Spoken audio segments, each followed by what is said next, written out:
Hello viewers, welcome to our channel Rubber on Roads. This is your host Dheeraj.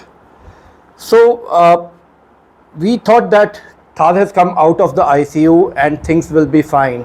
पर आज सुबह हमने फिर से देखा कि डिफरेंशियल फिर से लीक कर गया है, उसमें ऑयल निकल रहा था and this is bad news because अब हमने सब कुछ करके देख लिया। हमने बुश चेंज करवा के देख लिए, हमने डिफरेंशियल ड्रॉप किट लंबी करके देख ली, सोचा था CV एंगल्स बेटर हो गए हैं, उससे प्रॉब्लम सॉल्व हो जाएगी, बट प्रॉब्लम सॉल्व हुई नहीं है and I think there is more to it than जो हमने चेंजेस करवाए हैं उससे काम नहीं बना है।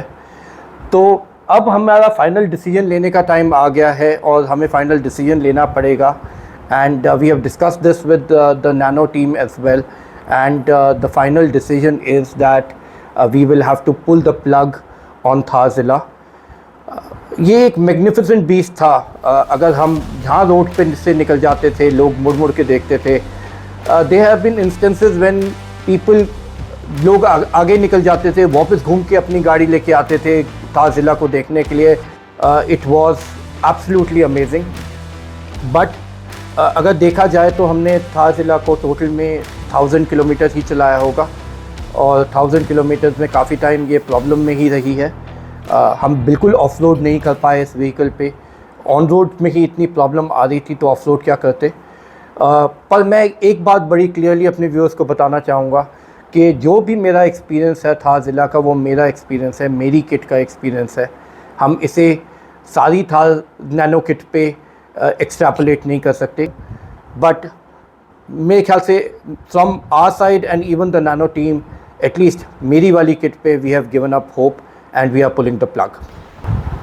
So we are here at Auto Claddagh for removing the kit और आप देखिए ये कितनी बढ़िया लग रही है थारजिला। This is maybe the last glance that we would be having of थारजिला। और ये देखिए इसके साथ स्कॉर्पियो खड़ी है और वो कितनी छोटी सी लग रही है स्कॉर्पियो। तो आप इमेजिन कर सकते हैं कि इसकी कितनी ज़बरदस्त रोड प्रेजेंस होती थी। अगर मेरी किट चलती या मुझे इतनी प्रॉब्लम नहीं आ रही होती तो मैं कभी भी इसे रिमूव ना करता। We could not, like I said, we could not make any off-roading videos on this. पर अब आ गया है टाइम इसे रिमूव करने के लिए। पर आपको एक बात मैं कहना चाहूँगा, जो भी अभी तक हमने डिस्कस किया वो डिस्कस किया हमने सिम्टम्स के बारे में। तो एक होता है सिम्टम और एक होती है एक्चुअल डिज़ीज़। तो जैसे बुखार होता है तो high temperature is the symptom and basically viral is the disease. तो अब हम डिटेल में बात करेंगे कि इसमें क्या प्रॉब्लम थी, what is our analysis of the issue with the vehicle and the kit, why it went wrong. Because अगर आप देखा जाए कि जो हमें प्रॉब्लम आ रही थी डिफरेंशियल की, this was a major problem and we could not have lived with it. But please stay tuned for the our view, our analysis on what happened and what went wrong. और हमने एक छोटी सी musical भी बनाया है, a tribute to थारजिला, which would be coming in the end. Please stay tuned for that as well. So let's talk about our analysis of what went wrong. तो बेसिकली हमने कुछ वीडियोस बनाए थे under carriage of the car के, जिसमें आप पूरा suspension work करते हुए देखेंगे। ये हमने स्पेशल कैमरास लगाए थे कार के नीचे टू अंडरस्टैंड कि क्या गलत हो रहा है। और अगर आप देखते हैं इसमें तो आप देखेंगे कि ड्राइव शाफ्ट जो है वो स्क्वीज़ हो रही है बिकॉज जो आपके अपर और लोअर कंट्रोल आर्म्स हैं वो बहुत एंगल पे हैं और जब कोई चीज़ एंगल पे होती है तो वो डिस्टेंस कम कर देती है। So the distance between the tyre and the differential has reduced. मेरे ख्याल से इसमें CV एंगल का इतना प्रॉब्लम नहीं है, इसमें ज़्यादा प्रॉब्लम ये है कि एक्सेल को जगह ही नहीं मिल रही मूव करने की। एक्सेल पे बहुत ज़्यादा स्क्वीज़ पड़ रहा है, उस पर प्रेशर पड़ रहा है and that is why it is wobbling and that is what is creating the leaks in the differential again and again.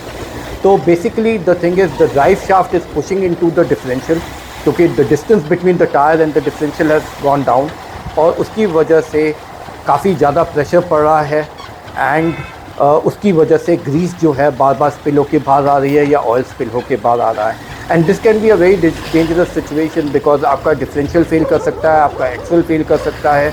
अगर आपका एक्सेल फेल करता है हाई स्पीड पे तो आपकी गाड़ी में काफ़ी डैमेज हो सकता है, आपकी को चोट लग सकती है।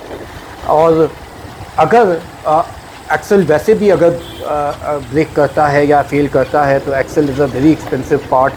मैं बोडोमो पे चेक कर रहा था, एक एक्सेल करीबन 1 लाख रुपए का है। आपको खुद सोच सकते हैं कि डिफरेंशियल की कितनी प्राइस होगी। तो एंड अगेन मैं बार बार एक ही चीज़ को बोलना चाहूँगा कि this is the issue with our kit, it may not be with every kit, but हमें इसको निकालने का डिसीजन जो हमारा था वो सही था। और अब हमने फाइनली ये किट रिमूव हो रही है और आप देख रहे हैं ऑटो क्लैडिडेट पे कैसे ये डिसमेंबर हो रही है one by one. So finally दो ही चीज़ें प्रॉब्लमेटिक थी। One we have already discussed which is the axle issue, axle pushing into the differential. The second issue is related to the drive shaft, which we briefly touched upon in the last video as well.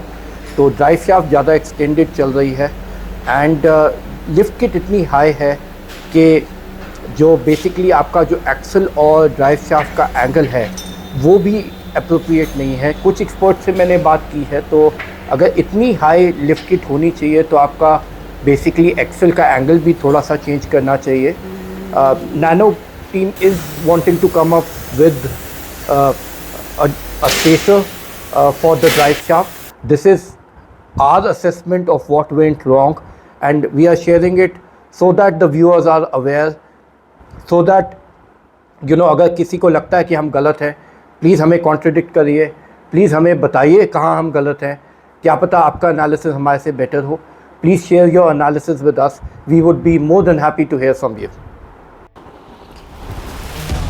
Now nano kit has been fully removed and you can see that the car has been freed.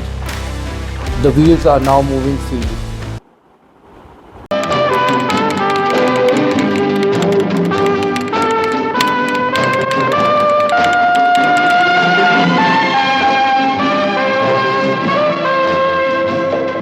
तो पुनीत आप बताइए आपको कैसी लगी मेरी accessory. मुझे पता है आपकी चॉइस और मेरी चॉइस तो बहुत डिफरेंट है, बट फिर भी बता दो, ऑनेस्ट ओपिनियन देना। लाइट्स पूरा लुक चेंज कर देती है। इसकी बात कर रहा था। हाँ, और ये देख बात है यार, कैसे लग रहे हैं। अरे मस्त। पर पुनीत इसका भरोसा नहीं है ये गाड़ी में लगेंगे कि नहीं। कभी तो हंसाए, कुछ अलग दिख रहा है आपको आज यहाँ से? लाइट्स पहली जैसी हैं, बम्पर पहला जैसा है, कुछ तो अलग दिख रहा है। ओ भाई साहब ये देखिए, टायर्स सॉलिड एकदम, बिल्कुल ट्रैक्टर वाले टायर्स लग रहे हैं एकदम।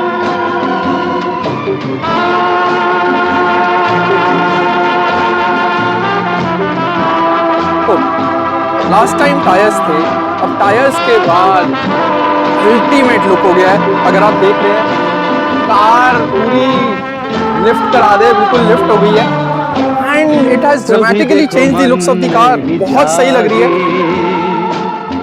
पीछे पीछे सपनों के भागे। अभी नैनो किट ने पूरा ट्रांसफॉर्म कर दिया है कार को। Let's first talk about the looks. Looks have totally transform on car, बिल्कुल ही एकदम मैसिव, मैं तो कहूँगा बिल्कुल बीस्ट लग रही है। राइट, पूरा टायर्स प्लस जो लिफ्ट हुई है, बिल्कुल स्टैंस चेंज हो गया है। मतलब मेरे ख्याल से one of the best looks of Thar. कैसी है पहेली पहले जो हमारे लोअर सस्पेंशन आर्म्स में डिफरेंस था वो था करीबन 9 inches from the ground and now it is a massive 14 inches.